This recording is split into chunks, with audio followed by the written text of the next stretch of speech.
അങ്ങനെ ലോക്സഭയിൽ തർക്കങ്ങൾക്കും വാക്പോറിനുമിടെ വനിതാ സംവരണ ഭേദഗതി ബില്ല് കേന്ദ്ര സർക്കാർ അവതരിപ്പിച്ചിരിക്കുകയാണ്.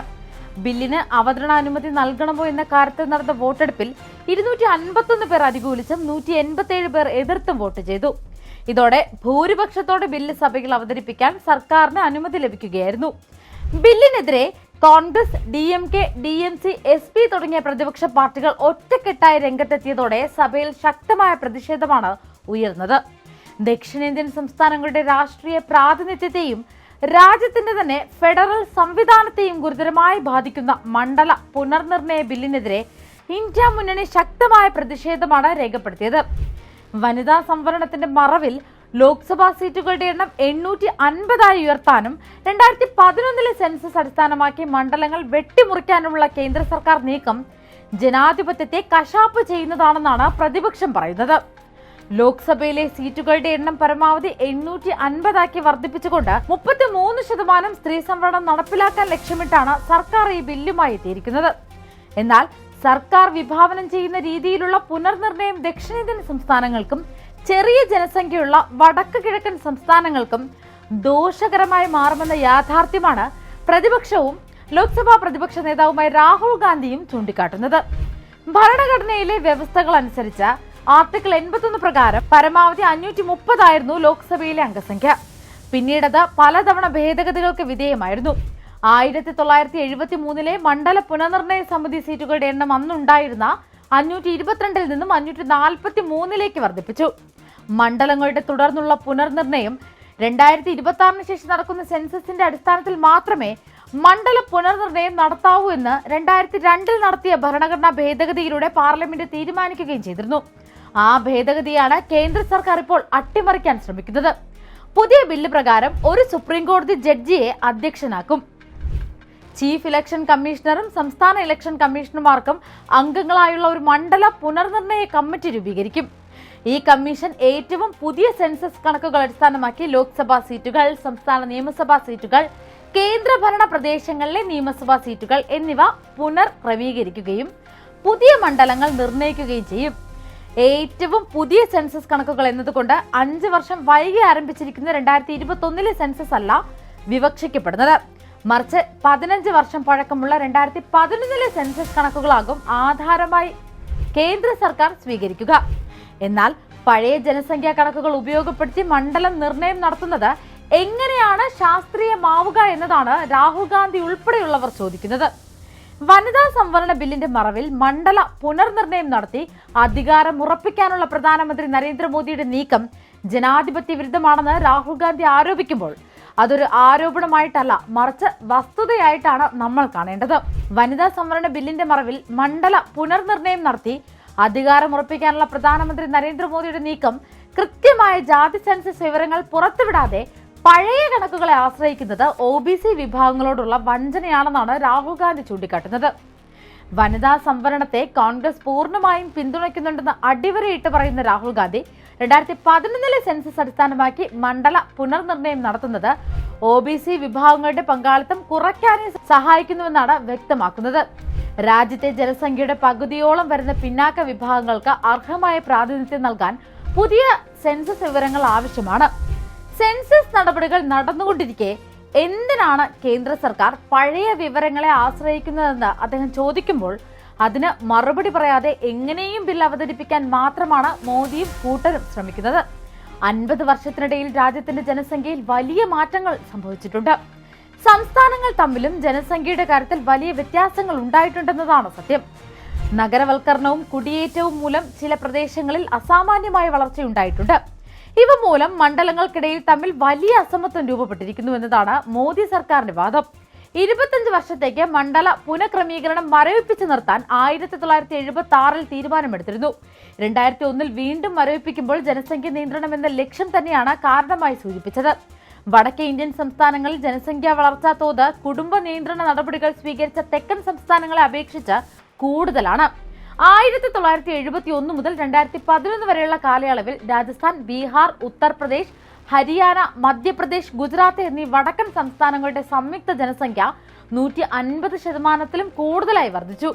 അതേസമയം നമ്മുടെ കേരളം, തമിഴ്നാട്, ആന്ധ്രാപ്രദേശ്, തെലങ്കാന, കർണാടക എന്നീ തെക്കൻ സംസ്ഥാനങ്ങളിൽ ഈ വളർച്ച 100-ൽ താഴെയായിരുന്നു. പുതിയ ഭേദഗതി നടപ്പിൽ വന്നാൽ ദക്ഷിണേന്ത്യൻ സംസ്ഥാനങ്ങൾക്ക് പാർലമെന്റിലുള്ള പ്രാതിനിധ്യം 24.3% നിന്നും 20.7% ചുരുങ്ങും.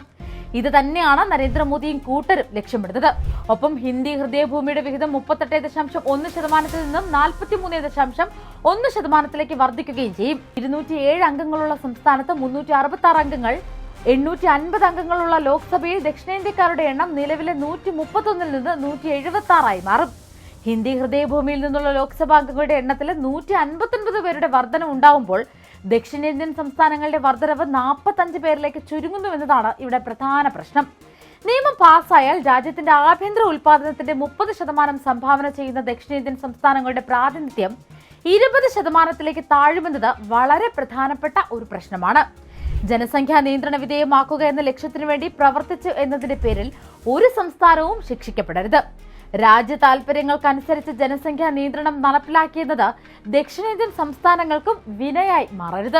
വനിതാ സംവരണം നടപ്പിലാക്കലാണ് ബില്ലിന്റെ ലക്ഷ്യമെന്ന് സർക്കാർ വാദിക്കുന്നുണ്ടെങ്കിലും രാഹുൽ ഗാന്ധിയും പ്രതിപക്ഷവും പറയുന്നത് പോലെ അതിൽ സത്യമുണ്ടെന്ന് തോന്നുന്നില്ല. 2010-ൽ UPA സർക്കാരിന്റെ കാലത്ത് രാജ്യസഭ പാസാക്കിയ സംവരണ ബില്ല് ലോക്സഭയിൽ പാസാക്കാൻ BJPയുടെ പിന്തുണ ഉണ്ടായിരുന്നില്ല. വനിതാ സംഘടനകൾ 2021-ൽ സുപ്രീം കോടതിയിൽ നൽകിയ ഹർജിയെ തുടർന്നാണ് 2023-ൽ കേന്ദ്ര സർക്കാർ 33% സംവരണം ഏർപ്പെടുത്താനുള്ള ബില്ല് കൊണ്ടുവന്നത്. പക്ഷേ സെൻസസ്, മണ്ഡല പുനർനിർണയം എന്നിവ പൂർത്തിയാക്കിയതിനു ശേഷം മാത്രമേ സ്ത്രീ സംവരണം നടപ്പിലാക്കൂ എന്ന് സർക്കാർ ഉപാധികൾ വെച്ചതിനാൽ ബില്ല് ഇതുവരെ നടപ്പിലാക്കാൻ കഴിഞ്ഞിട്ടില്ല. പാർലമെന്റിൽ പാസാക്കിയില്ലെങ്കിലും സംവരണം നടപ്പിലാക്കുന്നതിൽ BJP സർക്കാരിന് യാതൊരു താല്പര്യവും ഉണ്ടായിരുന്നില്ല എന്നതാണ് ഇത് തെളിയിക്കുന്നത്. വനിതാ സംവരണത്തിന്റെ മറവിൽ തങ്ങൾക്ക് ഭൂരിപക്ഷമുള്ള വടക്കൻ സംസ്ഥാനങ്ങളിലെ പാർലമെന്റ് സീറ്റുകളുടെ എണ്ണത്തിൽ ഗണ്യമായ വർധനവ് ഉറപ്പാക്കലാണ് മോദി സർക്കാരിന്റെ ലക്ഷ്യമെന്നത് വ്യക്തമാണ്. ഭേദഗതി ഇപ്പോൾ പാസാക്കിയാലും അത് 2029-ലെ തെരഞ്ഞെടുപ്പിൽ മാത്രമേ നിയമം നടപ്പിലാകൂ. സ്ത്രീകൾക്ക് നീതി ലഭ്യമാക്കുക എന്നതാണ് സർക്കാരിന്റെ ലക്ഷ്യമെങ്കിൽ എന്തുകൊണ്ടാണ് വരാനിരിക്കുന്ന നിയമസഭാ തെരഞ്ഞെടുപ്പുകളിൽ ഈ നിയമം ബാധകമാകുന്നില്ലെന്ന ചോദ്യം വനിതാ സംഘടനകൾ ഉന്നയിക്കുന്നുണ്ട്. നിയമത്തെക്കുറിച്ച് നിരവധി ആക്ഷേപങ്ങൾ ഉയർന്നു വന്നിരിക്കുന്ന സാഹചര്യത്തിൽ സംസ്ഥാനങ്ങളുമായും പ്രതിപക്ഷ കക്ഷികളുമായും ചർച്ചയ്ക്കൊരുങ്ങാൻ കേന്ദ്രം തയ്യാറാവണം. രാജ്യത്തിന്റെ ഫെഡറലിസവും ഏകതയും സങ്കുചിതമായ രാഷ്ട്രീയ താൽപര്യങ്ങളാൽ തകർക്കപ്പെടരുത്. മണ്ഡല പുനർനിർണയവുമായി ബന്ധപ്പെട്ട ഇതര നിർദ്ദേശങ്ങളും പരിഗണിക്കപ്പെടണം. പ്രാതിനിധ്യത്തെ ചൊല്ലിയുള്ള ദക്ഷിണേന്ത്യൻ സംസ്ഥാനങ്ങളുടെ ആശങ്കകൾ പരിഹരിക്കുന്നതിനായി വ്യത്യസ്ത ഫോർമുലകൾ നിർദ്ദേശിക്കപ്പെട്ടിട്ടുണ്ട്. അവയിലൊന്ന് തെലങ്കാന മുഖ്യമന്ത്രി രേവന്ത് റെഡ്ഡി മുന്നോട്ട് വയ്ക്കുന്നതാണ്.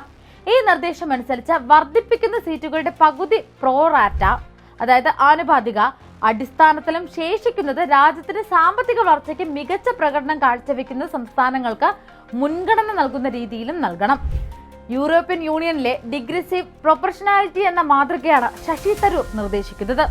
ഇതനുസരിച്ച് വലിയ സംസ്ഥാനങ്ങൾക്ക് കൂടുതൽ പ്രാതിനിധ്യമുണ്ടാകും.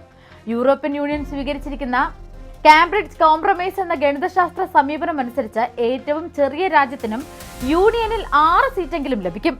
ഏറ്റവും വലിയ രാജ്യത്തിന് ലഭിക്കാവുന്ന പരമാവധി 96 സീറ്റുകളാണ്. ഈ വിപരീത അനുപാതം എന്ന തത്വം വഴി ജനസംഖ്യ വർദ്ധിപ്പിക്കുന്നതിനനുസരിച്ച് വോട്ടിന്റെ മൂല്യം കുറയുന്നു. ഇക്കാരണത്താൽ ജർമ്മനി, ഫ്രാൻസ്, ഇറ്റലി, സ്പെയിൻ തുടങ്ങിയ വലിയ യൂറോപ്യൻ യൂണിയൻ രാജ്യങ്ങൾക്ക് ചെറിയ രാജ്യങ്ങൾക്ക് മുകളിൽ അതിഭീമമായ നിയന്ത്രണാവകാശം ഉണ്ടാവുന്നില്ലെന്ന് ഉറപ്പാക്കുന്നു.